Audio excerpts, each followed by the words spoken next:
Sasa nianzia hapo leo au usiku wa leo. Kwenye kitabu cha Marko 16, Marko 16 ule mstari wa 17 hadi wa 18, kuna maneno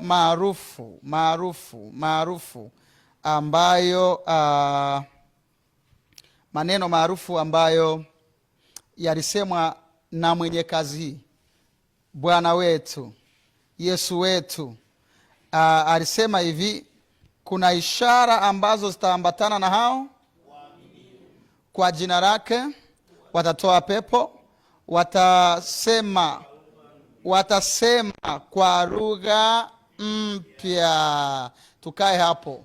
Watu wengi kusema kwa lugha mpya wao wamegeuza, inasomeka watanena kwa lugha. Haijaandikwa hivyo. Hii inasema watasema kwa lugha mpya. Ni lugha mpya. Na huu ni unabii uliotolewa kutoka kwenye kitabu Yoeli. No, sio Yoeli.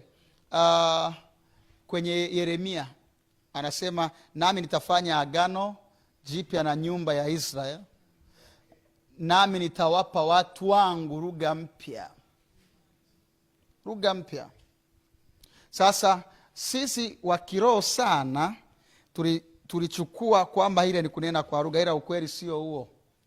Kila ufalme au kila watu wenye serikali yao, utawala wao, wana lugha yao. Watu wa mbinguni nao wana lugha. Lugha ya mbinguni sio kunena kwa lugha. Lugha ya mbinguni ni, hapo mwanzo kulikuwa na neno, naye neno alikuwa kwa Mungu, naye neno alikuwa Mungu. Vitu vyote vifanyika kwa huyo, na pasipo huyo hakuna kitu chochote kilichofanyika. Ni washangaze kidogo, mara moja, mimi sio Zumaridi sasa, nilipokwenda mbinguni, mimi mbinguni nimekwenda, mbinguni yenyewe, achana ile yenye minara mirefu mimi nimekwenda, nilipokwenda mara moja wapo, mimi nimekwenda, yani achana hizi za huyu mtu mwenye matatizo yake moja kati ya vitu ambavyo niligundua, hauwezi kuongea na kuwa huru mbinguni zaidi ya misamiati ya mbinguni ulionayo, yani manake zaidi ya ujazo wa neno ulionao. Na mwanzoni nilikuwa natafuta ushahidi kwamba inawezekanaje, si mtu unaongea, Mungu anajua lugha zote, Kichaga, Kinyakyusa, Kipare.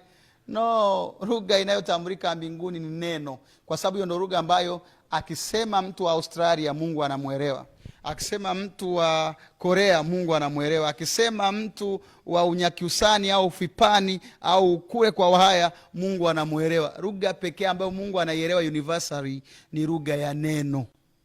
Sasa watu wa mbinguni wanapokuwa wanaishi duniani, wanapokuwa wanapita kwenye mazingira mabaya na magumu haya, Mungu anatarajia waongee lugha tofauti.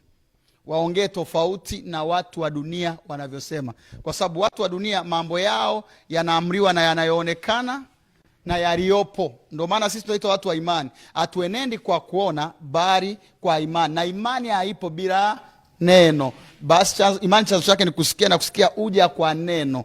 Sasa neno ndo lugha yetu, neno ndo matarajio yetu, neno ndo tunachosubiria kitupate au kitutokee. Sasa kwa hiyo tunapozungumza kuhusu kusema kwa lugha mpya, iko hivi. Wakati watu wanasema ugonjwa huu ni wa mauti, mtu wa mbinguni asemi hivyo. Mtu wa mbinguni anasema kwa kuwa hakuna lisilowezekana kwa Mungu. Wakati watu wanasema, watu wamejaribu, wengi wamejaribu kulifanya hili jambo limewashinda, mtu wa mbinguni anasema ninayaweza mambo yote. Wakati wanasema Goliath ni mkubwa apigiki, mtu wa mbinguni anasema wewe unanitia kwa fumo na upanga na mkuki, mimi ninakujia kwa jina la Bwana. Wakati wengine wanamkimbia, mtu wa mbinguni anamkimbilia. Watu wa mbinguni wana lugha tofauti na watu wa dunia hii. Unanielewa? Wakati wanasema hakuna njia baharini, mtu wa mbinguni alisema songa mbele. Forward march, move. Unanielewa? Watu wa mbinguni wana lugha tofauti. Ukiona unaongea lugha wanayoongea watu wa dunia hii, umesaliti uraia wako.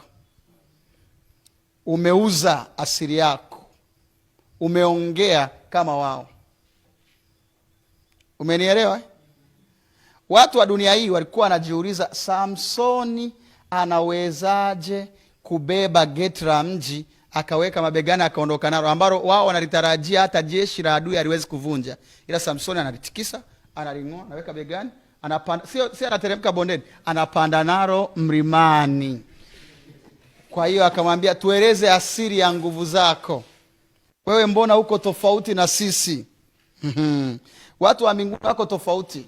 Tunajua kabisa geti la mji napaswa libebwe na wanaume labda hata 500 100 kulisimamisha. Kulivunja na vunjwa kwa nguvu kubwa, lakini mtu wa mbinguni anainuka nalo. Kwa nini? Ana siri yake.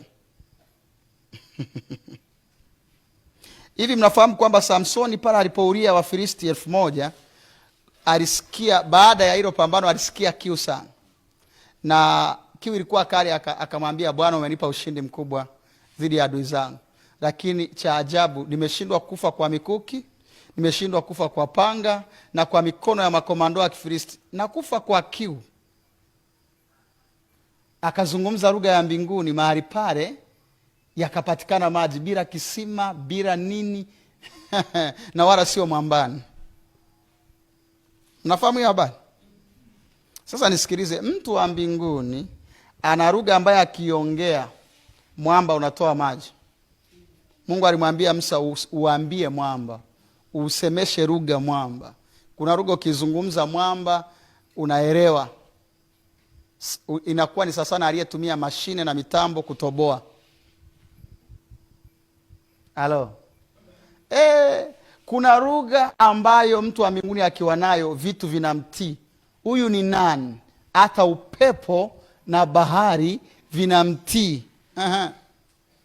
Hiyo ndio lugha ambayo unapaswa kuiakwaya, iwe sehemu ya misamiati yako, iwe sehemu ya kusema kwako. Kuanzia leo mtu hata kula matunda kwako, ana uwezo wa kuongea hadi mti ukaelewa. Ana uwezo wa kuongea hadi homa ikaondoka. Kuna lugha unapaswa kuipata ambayo dunia haina. TB Joshua alikuwa anapita mbele ya wagonjwa wa ukimwi, anasema you are free, you are free, you are free, you are free.